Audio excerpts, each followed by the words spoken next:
அந்த தோல்வி ஆயிட்டோம் அப்படின்னு சொல்லி யாராவது வெளியே போனாங்களா? ஏதாவது பிஜேபியினுடைய தலைவர்கள் ஏதாவது இந்த மாதிரி வெளியே போய் நீங்க எங்கேயும் பாத்தீங்களா சார்?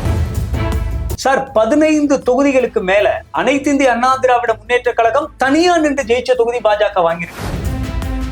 அவங்க மாநில தலைவரா இருந்த அந்த கட்சி அறிவிச்சது தேசிய தலைமை. எங்கேயாவது சார் ஒரு மூத்த நிர்வாகிகள் ஒரு சின்னதா எங்கேயாவது அவரை நியமனம் பண்ணது தவறுன்னு சொல்லி எங்கேயாவது சோசியல் மீடியாவிலேயோ பொதுவெளிகள்லயோ நீங்க கேட்டீங்களா சார்? மத்தியில மோடியோட ஆட்சிக்காக நல்ல ஓட்டு விழுகுது சார். அண்ணாமலை அண்ணா மாநில தலைவரா இருந்த காலகட்டத்திலையும் அதே மாதிரிதான் ஓட்டு விழுந்தது. ஒரு சீட்டு கூட ஜெயிக்கல. நான் சொல்ல வந்த கருத்து, அவர் இருந்ததுனால இளைஞர்கள்லாம் புது ரத்தம் பாய்ச்சு இளைஞர்கள் நிறைய பேர் வந்தாங்க. அது ஒன்றும் மாற்று கருத்து இல்லை. அனைவருக்கும் வணக்கம். நம்முடன் மதுரை பாஜக மேற்கு மாவட்ட தலைவர் திரு சிவலிங்கம் அவங்க வந்திருக்காங்க. வணக்கம் சார். வணக்கம். வணக்கம். இப்ப ஒரு பாஜக ஒரு இக்கட்டான ஒரு சூழல்ல இருக்கு. பாஜகவோட முன்னாள் மாநில தலைவர் திரு அண்ணாமலை அவர்கள் தனியா ஒரு அமைப்பை தொடங்கி கிட்டத்தட்ட அந்த அமைப்புல பாத்தீங்கன்னா இதுவரை ஒரு 18 லட்சம் பேர் இணைஞ்சிருக்காங்க. இதுல பெரும்பாலானோர் பாஜகவை சார்ந்தவர்கள். பாஜகவிலிருந்து தொடர்ந்து தங்களுடைய பதவியில ராஜினாமா செய்து கொண்டு அங்க போய் இணைஞ்சிட்டு இருக்காங்க. இப்ப குறிப்பா நீங்க ஒரு மாவட்ட தலைவர், உங்களுடைய மாவட்டத்துல இருந்து சிலர் அங்க போயிருக்கலாம். அப்படி இருக்கும் பொழுது பாஜக இதை நீங்க ஒரு மாவட்ட தலைவராக எப்படி அணுக போகிறது, பாஜகவோட தலைமை எப்படி அணுக போகிறது, இது உங்களுக்கு பெரிய பாதிப்பா உங்களுக்கு தெரியலையா?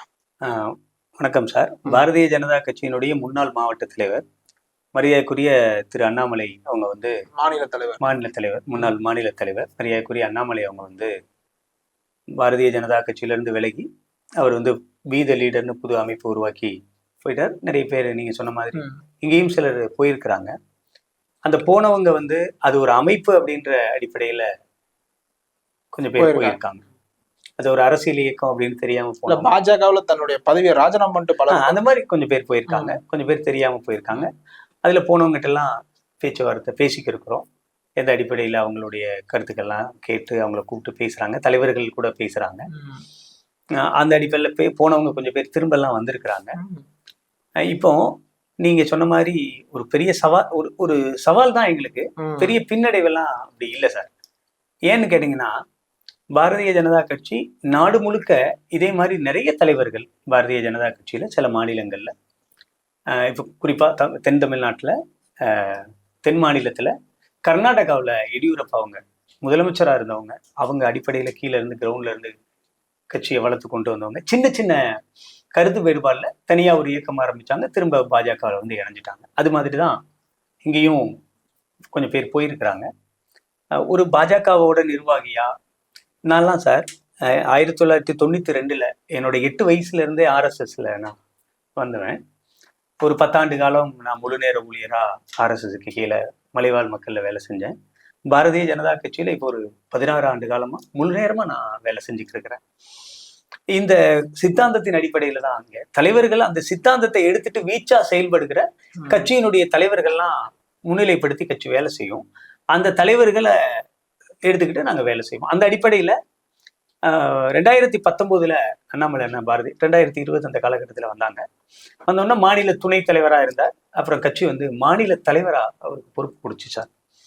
அவர் 3 ஆண்டு காலம் மாநில தலைவரா இருந்தாங்க.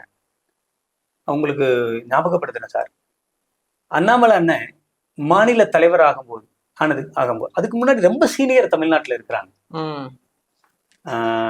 அவங்க மாநில தலைவரா இருந்த அந்த கட்சி அறிவிச்சது தேசிய தலைமை.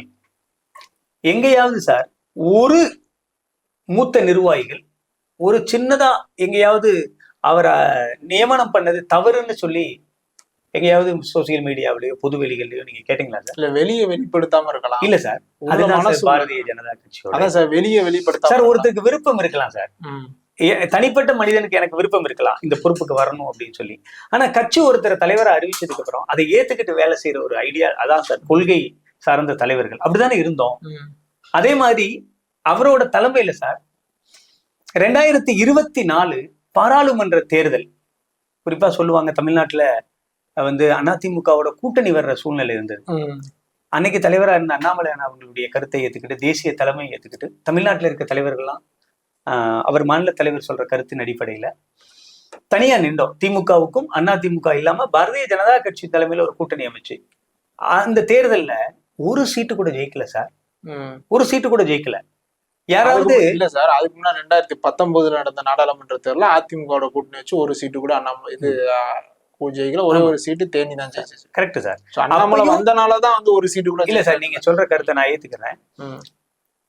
நீங்க ஒரு இன்னைக்கு சமூக வலைதளங்கள்ல பேசப்படுற ஒரு கருத்து, அவர் வந்ததுனாலதான் 18% ஓட்டு வந்தது சார். தமிழ்நாட்டுல உங்களுக்கு ஒரு கணக்குக்காக நீங்க பாருங்க, 2014 நாடாளுமன்ற தேர்தல் சார், 2024 நாடாளுமன்ற தேர்தல் இல்லையா, அதுவரையும் பாஜக 4 சீட்டு கொடுங்க 5 சீட்டு கொடுங்கன்னு ஏதோ ஒரு கட்சியை கையேந்தின்ற காலம் போய் அவர் வந்த பின்னாடி பாஜக தலைமையில ஒரு கூட்டணி அமைச்சு தேர்தலை சந்திச்சல. அதுவே பாஜக எவ்வளவு பெரிய கௌரவம் சார். இல்ல சார், நீங்க 2024 மட்டும் பாக்குறீங்க. 2024 இல்ல சார், அதுக்கும் 10 வருடங்களுக்கு முன்னாடி 2014 மரியாதைக்குரிய முன்னாள் மத்திய அமைச்சர் பொன் ராதாகிருஷ்ணன் அண்ணாச்சி அவங்க தலைமையில அன்னைக்கு வந்து அனைத்து இந்திய அண்ணா திராவிட முன்னேற்ற கழகத்தினுடைய பெரிய தலைவர் ஜெயலலிதா அம்மா உயிரோட இருந்தாங்க. திமுகவுல கருணாநிதி அவங்க உயிரோட இருந்தாங்க. அப்ப பாஜக தலைமையில ஒரு கூட்டணி அமைச்சோம், 17 தொகுதிகள்ல நின்றோம். அந்த அன்னைக்கு 18% ஓட்டு அந்த கூட்டணி வாங்கிடுச்சு. 2 தொகுதி தருமபுரியும் கன்னியாகுமரியும் நாங்க ஜெயிச்சோம். அன்னைக்கே 18% ஓட்டு அந்த கூட்டணி காமிச்சிருக்கு சார். 14 எந்த வருஷம் சார்? 2014 சார். அன்னைக்கு வந்து மோடியால ஃபுல்லா இந்தியா முழுவதுமே அததான் சார் நானும் வரேன். 2014 நாங்க வாங்கின ஓட்டு 18% கூட்டணி. 2016 சட்டமன்ற தேர்தலில் ஓட்டு 3% ஆச்சு. அதே மாதிரி 2019 பாராளுமன்ற தேர்தல் அனைத்து இந்திய அண்ணா திராவிட முன்னேற்ற கழகமும் பிஜேபியும் கூட்டணி நல்ல சதவீத ஓட்டு வாங்கணும். 24 அது மாதிரிதான் சார். பாராளுமன்ற தேர்தல்ல மத்தியில மோடியோட ஆட்சிக்காக நல்ல ஓட்டு விழுகுது சார். அண்ணாமலை அண்ணா மாநில தலைவரா இருந்த காலகட்டத்திலையும் அதே மாதிரிதான் ஓட்டு விழுந்தது. ஒரு சீட்டு கூட ஜெயிக்கல. நான் சொல்ல வந்த கருத்து, அவர் இருந்ததுனால இளைஞர்கள்லாம் புது ரத்தம் பாய்ச்சு இளைஞர்கள் நிறைய பேர் வந்தாங்க, அதுல ஒன்றும் மாற்று கருத்து இல்லை. ஆனா யாருமே சார் அந்த தோல்வி ஆயிட்டோம் அப்படின்னு சொல்லி யாராவது வெளியே போனாங்களா? ஏதாவது பிஜேபியினுடைய தலைவர்கள் ஏதாவது இந்த மாதிரி வெளியே போய் நீங்க எங்கேயும் பாத்தீங்களா சார்? இல்ல. அப்ப ஒருத்தர் தலைவரா அறிவிக்கும் போது யாரும் வெளியே போல. அவரவே பாராளுமன்ற தேர்தலை அவரை வச்சு தலைமையில சந்திக்கும் போதும் இது கட்சியினுடைய முடிவுன்னு ஏத்துக்கிட்டு இருந்தாங்க. இப்ப இதே மாதிரியான காரணங்களை சொல்லி வெளியே போறாங்க. கரெக்டுங்களா சார்? இது தவறு தானே. இது ஒரு ஐடியாலஜி பேஸ் பார்ட்டி சார், கொள்கை சார். இப்ப அவங்க வந்து வெளியே போறவங்களோட இயக்கம் என்னடா சார், நாங்களும் பல வருஷமா இருந்துட்டோம், எங்களுக்கு தேர்தலில் போட்டியிடறதுக்கான வாய்ப்பு எங்களுக்கு இந்த பாஜக கொடுக்கலன்றதான் அவங்களுடைய நோக்கமே, அவங்களுடைய குறிக்கோளா இருக்கு சார். நீங்க பிஜேபி தெரியும் உங்களுக்கு, இங்க நிறைய தலைவர்கள் இருக்காங்க. தேசிய அளவுல பொறுப்புல, மாநில அளவுல, மாவட்ட அளவுல, மூத்த நிர்வாகிகள் அப்படின்னு சொல்லி நிறைய பேர் இந்த கட்சியில இருக்காங்க. இந்த தலைவர்கள் மொத்தமே சார் இந்த கூட்டணியில 27 இடங்கள் தான் போட்டி போட வாய்ப்பு கிடைச்சது. குறிப்பா இன்னைக்கு பேசப்படுற ஒரு விஷயம் என்ன, தமிழ்நாட்டுல அதிமுகவோட கூட்டணி அப்படின்னு சொல்லி அது சார். இது வந்து திட்டமிட்ட ஒரு மீடியாவை பயன்படுத்தி பரப்பப்படுற ஒரு பொய்யான செய்தி சார். ஊழல்ல திளைத்த கட்சி திமுக. 1.5 லட்சம் தமிழர்கள் இறப்பதற்கு இலங்கையில காரணமா இருந்த கட்சி காங்கிரஸ். அவங்க 2 பேரும் இங்க கூட்டணி வைக்கிறாங்க. இதை தமிழ்நாடு மக்கள் ஏத்துக்கிறாங்களா? அனைத்து இந்திய அண்ணா திராவிட முன்னேற்ற கழகமும் பாரதிய ஜனதா கட்சியும் பல்வேறு விஷயங்கள ஒத்த கருத்து இருக்கிற கட்சி கூட்டணி சேருது. அவங்க கூட்டணி அதே மாதிரி இங்க ஒரு கூட்டணி அமைக்கிறோம் திமுகவை வீழ்த்துறதுக்காக. இந்த கூட்டணி அமைக்கும் போது எல்லா கட்சிகளும் நிறைய கட்சிகளை சேர்ந்து ஒரு கூட்டணி அமைக்கும் போது அங்க சீட்டு வந்து கொஞ்சம் முன்ன பின்ன வாங்க முடியுது. 27 தொகுதி தான். அந்த 27 தொகுதியில இன்னைக்கு பேசப்படுற கருத்து நான் தோக்குற தொகுதியா வாங்கிட்டோம் அப்படின்னு சார். 15 தொகுதிகளுக்கு மேல அனைத்து இந்திய அண்ணா திராவிட முன்னேற்ற கழகம் தனியா நின்று ஜெயிச்ச தொகுதி பாஜக வாங்கியிருக்குது. சாத்தூர்.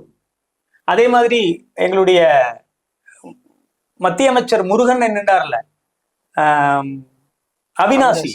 அவினாசி வந்து தனபால் அவரோட பையன் எம்எல்ஏவா இருந்த தொகுதி. அப்படி 15 தொகுதிகளுக்கு மேல சார். அப்ப ஒரு எல்லா இடத்துலயுமே எல்லா தொகுதியுமே இதா கொடுக்க மாட்டாங்க. ஒரு ஏ கிரேடா இருக்கலாம், பி கிரேடா. இப்ப நீங்க திருப்பரன்றத மையப்படுத்தி நீங்க அரசியல் உங்களுக்கு தெரியும், பாஜக வந்து திருப்பரன்றத மையப்படுத்தி 2 வருஷமா அரசியல் பண்ணுது. ஏன் திருப்பரன்ற தொகுதி வாங்கல சார்? திருப்பரங்குன்றம் தொகுதி சார், அது வந்து அனைத்து இந்திய அண்ணா திராவிட முன்னேற்ற கழகத்தோட மாவட்ட செயலாளர் ராஜன் செல்லப்பா அவங்க சிட்டிங் எம்எல்ஏ. இந்த கூட்டணி பேச்சுவார்த்தையில சார் எந்த தொகுதி வந்து அவங்க சிட்டிங்ல இருக்காங்களோ அந்த தொகுதி அவங்க தான் சார் எடுத்துக்கிடுவாங்க. அந்த அடிப்படையில் அந்த தொகுதி போச்சு. அப்படி வாங்கின தொகுதிகள் எல்லாம் ஜெயிக்கிற மாதிரி தொகுதி தான் வாங்கணும். தேர்தல் உங்களுக்கு தெரியும், இன்னைக்கு தாவேக்கா நின்று ஜெயிச்சதுனால தமிழ்நாட்டுல எல்லா அரசியல் கட்சிகளுக்குமே ஓட்டு சதவீதம் குறைஞ்சிருக்கு, சீட்டு குறைஞ்சிருக்கு, திமுக உள்பட. அப்ப இது இந்த கூட்டணிக்கு மட்டும் இல்ல, அந்த கூட்டணியிலயும் அது நடந்திருக்குது. எங்கேயுமே ஏதாவது ஒரு கட்சிக்கு சொல்லுங்க, தாவேக்காவை தவிர ஒரு கட்சி போன தடவை 2 சீட் இருந்தாங்க, இந்த தடவை 3 வந்துட்டாங்க, இல்ல, எல்லாருக்குமே குறைஞ்சிருக்குது. அந்த அடிப்படையில இந்த தேர்தல் ஒரு வித்தியாசமான தேர்தலா இருக்கு தமிழ்நாட்டுல. அதனால இந்த தேர்தலை பாரதிய ஜனதா கட்சியினுடைய தொண்டர்கள், தலைவர்கள், தேசிய தலைவர்கள் எல்லாரும் உன்னிப்பா கவனிக்கிறாங்க, தமிழ்நாட்டுல என்னென்ன விஷயங்களை நம்ம கவனம் கொடுக்கணும்னு சொல்லிட்டு. அதனால இப்ப அண்ணாமலை அண்ணா தனியா போய் ஒரு இயக்கம் ஆரம்பிச்சதுனால கொஞ்சம் நிர்வாகிகள் போயிருக்காங்களே தவிர, பெரும்பகுதி பாரதிய ஜனதா கட்சியினுடைய நிர்வாகிகள் சித்தாந்தத்தின் அடிப்படையில தேச பாதுகாப்பு, ஆன்மீகத்தை இது பண்றது, ஒரு நல்ல அரசியல் எடுத்துட்டு போறது, உலக அரங்குல இன்னைக்கு இந்தியாவை பாத்தீங்கன்னா 4வது பொருளாதார வல்லரசா உருவாக்கி இருக்கிறது. அதே மாதிரி இன்னைக்கு உலகம் முழுவதும் போர் சூழல் இருக்கிற நேரத்துல கூட இந்த நாட்டினுடைய பொருளாதாரத்தினுடைய நிலைய ஒரு ஒரு கட்டுக்கோப்பா வச்சிருக்குது. இப்படி பல்வேறு விஷயங்கள்ல பாரதிய ஜனதா கட்சி இந்த தேசத்துக்கு பண்ணிக்க இருக்கிற விஷயங்களுக்காக, தேசத்துக்காக பாரதிய ஜனதா கட்சியில தொடரதான் சார் செய்யறாங்க. ஓகே, ரொம்ப நன்றி சார்.